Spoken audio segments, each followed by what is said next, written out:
Do you mind? You want to talk about the Brown shooter? Yeah, Okay, so first of all, there was an arrest. Mm-hmm. It follows a week of abject incompetence. Wait, was there an arrest or they found a dead guy? They found a dead guy. I'm sorry, they arrested his corpse.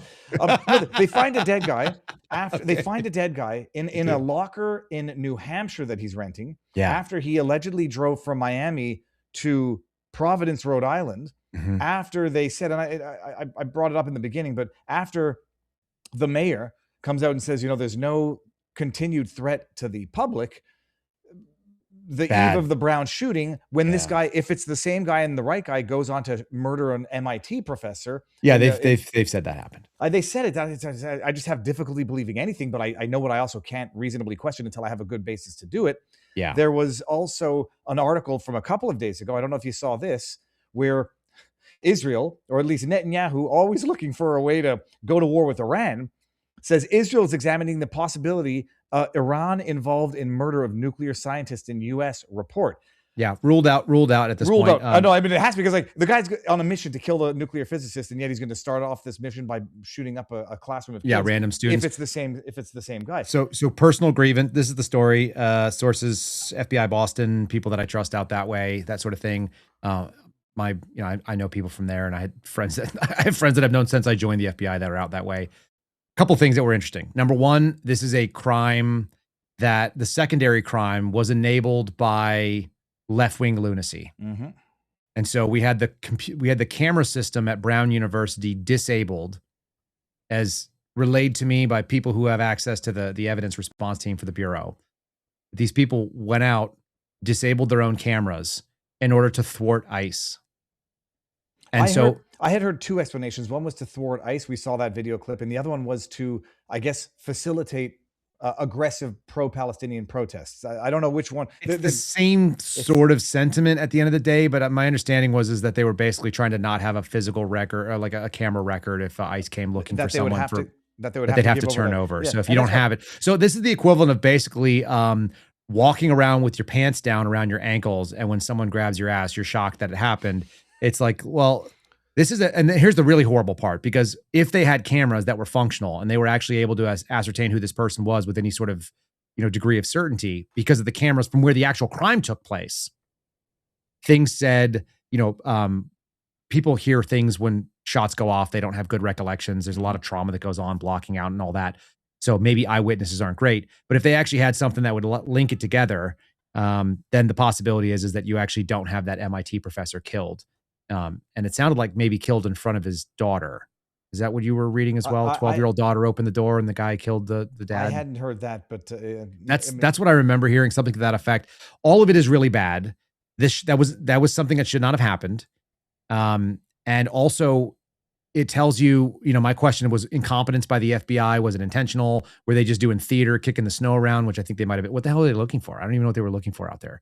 And I don't know that I've ever seen an evidence response team go and do a snow kick as a tactic for looking for something. And I don't know what the hell they would have been looking for in that snow anyway. And if they didn't have cameras to indicate there was something there, like, I think they were just taking up space, kicking around snow. So that was really weird. I'm trying to find the name of the guy that the pro-Palestinian activist on the university who was, if to the extent this all turns out to be true, wrongly suspected. Yeah. Also because of the abject incompetence of the university. How hard would it have been to issue a statement to say positively it's not him? He looks the same, but it's not him. And then not... They didn't have cameras. I don't think they knew. And that's the worst part of it. I think they were actually actively trying to make this thing a sort of a cover-up. There was a great clip from one of the reporters who was like, just admit that you didn't have cameras on in the room, and you didn't have cameras on in the building. And they're like, oh, well, we're still looking into it. And they mealy-mouthed garbage. At the end of the day, what we had was a catastrophic failure of a basic security system that should have been there. And does it stop people from doing shootings? Of course not. It does not. But if you turned off all your cameras and all your security guards and your cops and your dispatch don't have a way to look in on what's going on somewhere, then you're not going to get quick dispatch. That's why he was able to get away, is most likely because you don't have good reports of where people are and what they're doing. If you've ever had an eyewitness try to report where a vehicle is, if you ever try to respond to like an accident scene or something, people are atrocious at describing where they are. And, I used to do that for a living, where I would drive and I would see something dangerous while I was doing surveillance, and I would call stuff into 911 dispatchers. And they would always be like, they're like, who are you? And I'm like, oh, I'm a surveillance guy looking at a freaking like overlay of a map right now. I know exactly where I am, and I can give you grid coordinates if you want. That's not common. So when you have a shooter and nobody hones in on it, that guy should have never escaped the campus. I mean, he should have never gotten away. And you would know that if you had cameras up and people were doing the job that they were able to do and they were able to vector into the threat. You could follow him and find out where the hell he went. But they didn't. And so they ended up with just like a couple of things from before. And it was many hours later to days later, and somebody else died because of it. It's That's amazing. crazy. I'm showing his name now so that everybody knows that this was not the guy, but suspect. That's funny.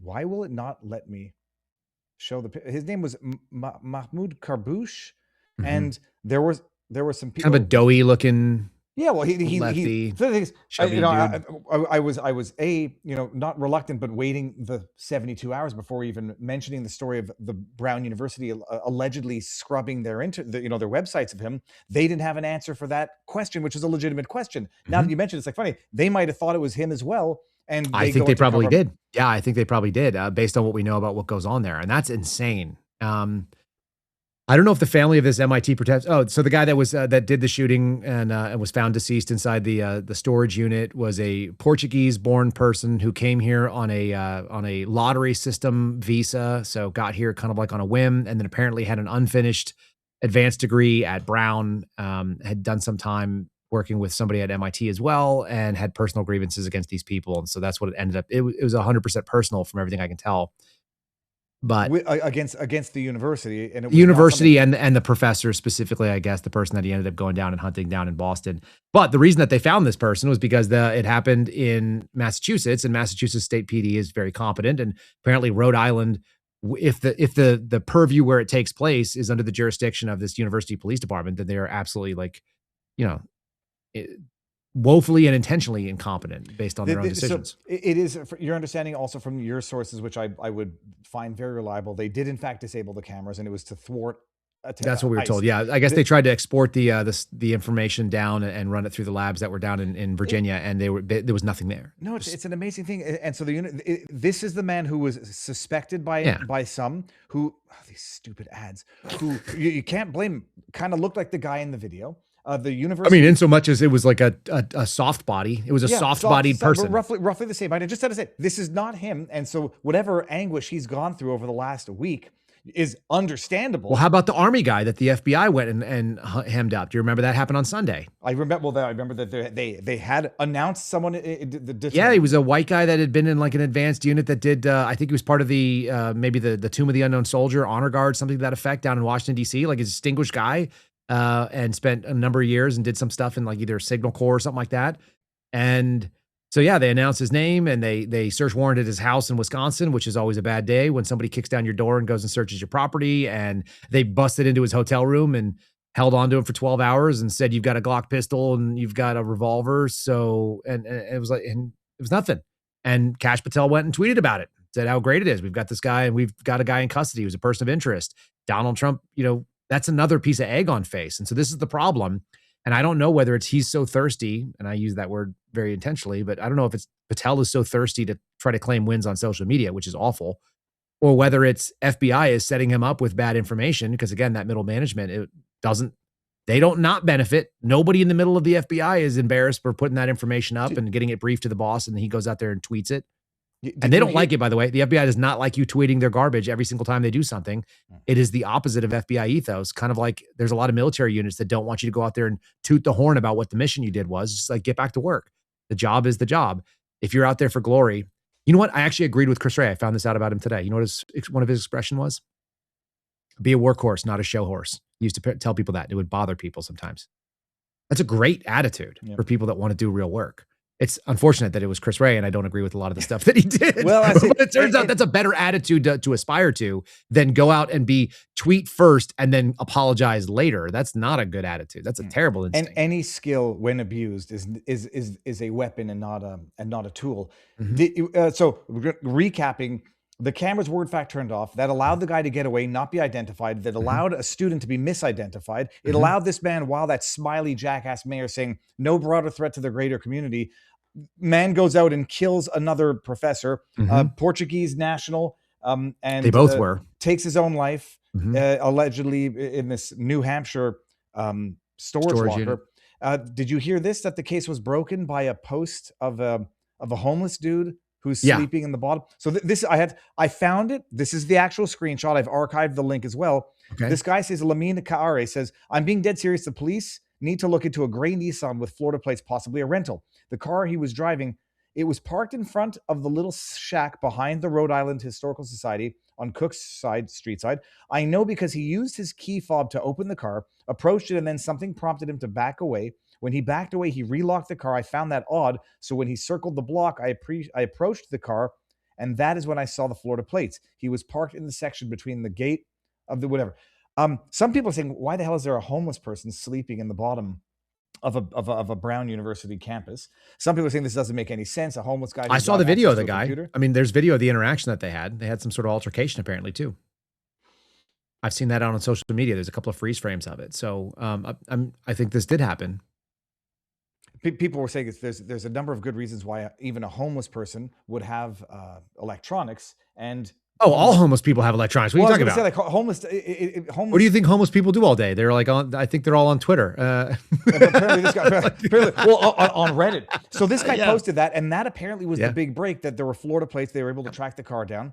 Yeah, and Massachusetts State Police did what they do. They're a competent agency from everything I'm aware of, and it sounds like they got to work, and they started tracing to the rental agency and so on and so forth. So yeah, I mean, at the end of the day, awful situation, but it didn't have to go that far, and that's what's the crazy part. And the reason it went as far as it did, again, like you wouldn't have stopped the mass shooting with having cameras, and the university president said that, and I agree with her. But you probably could have stopped another person being killed, and I wonder if that family goes after that $8 billion endowment that you've got for depriving them of their loved one because of your incompetence, and a thing that you should have, that you probably have some kind of a duty to have as a public university, or as a private university, but a public space like that. It's criminal negligence to have disabled the cameras. Period. One would think, because the expectation is that it's there. And especially if you didn't tell everybody, sorry, we got no cameras, we disabled them if you came out and said that. Here's the other thing. Remember, it would have been better to do that than it would be to cover it up and act like it didn't happen. You go out and you say, we don't run cameras here at Brown University. We think all people should be able to move without autonomy, and we don't want Palantir looking into who's here or whatever the nonsense you have. Then everyone would be like, got it. Okay, well, we're not going to waste our time monkeying around and tying up federal resources trying to see what's going on. And we're not going to have people, from asking these questions. People are going to assume that like your university campus is not good, and they're going to expand the search right away and try to look further than necessary. But instead, what you had is people like hoping that there was going to be stuff. Maybe people didn't check their own cameras for that reason and so on. So there's a catastrophe that goes on afterwards, kind of like a domino effect of mistakes if you don't start from an honest place in the middle of the operation. Not good. It's and now it's been resolved. People are not going to believe it's the same person. People are not going to, especially those who came to their not foregone conclusions, but came to conclusions that are going to be hard to correct in their own spirits and their own psyches. That says as much about what's going on now as anything, man. I mean, that's the real truth. I mean, my assumption, and I said this, I think I said it on InfoWars, but I definitely said it on my own podcast. I was like, I'm like 30% convinced that the FBI is throwing the case right now to make the director look bad. And that is a wild thing for me to think. And I actually do think that. I actually think there's a whole number possibility that our agencies would actually do stuff like this to make them look bad. We know that's happening in other agencies. And that, so if you have mid-level management that's, briefing the wrong things, we've lost all faith in institutions, as we should, because they've proven that they're not worthy of our faith. This is the reason why. They've proven they're not just incompetent, but they are corrupt. They're malevolent. And so if that's the position, it's like I am not going to default to assuming malevolence. That's not my default assumption. No, but when something is pervasive and continued, then I'm not going to be ruling it out either very quickly. So it's always like it's a whole number possibility, even if it's not the largest piece of that pie graph that I'm looking at. And that's terrible. That's a terrible scenario. And I can't think of a time other than the last couple of years. I don't think there's been a time in my life when that's been an assumption that we'd be like, oh yeah, of course the federal government's lying to us about this stuff. Nobody thought that way when I wouldn't have joined an agency if that was the sort of default position, because people would go, why would you join those liars? And I'd be like, oh, I'm not going to join those liars. I'm not a liar. Like that's where we're coming from right now. I asked our chat for questions, and Jarhead asks, if you and Kyle had dinner, would you try for a kiss after? That's not the real questions that I'm asking for. Tip questions is, anyone wonder why? Hold on, Jarhead said that?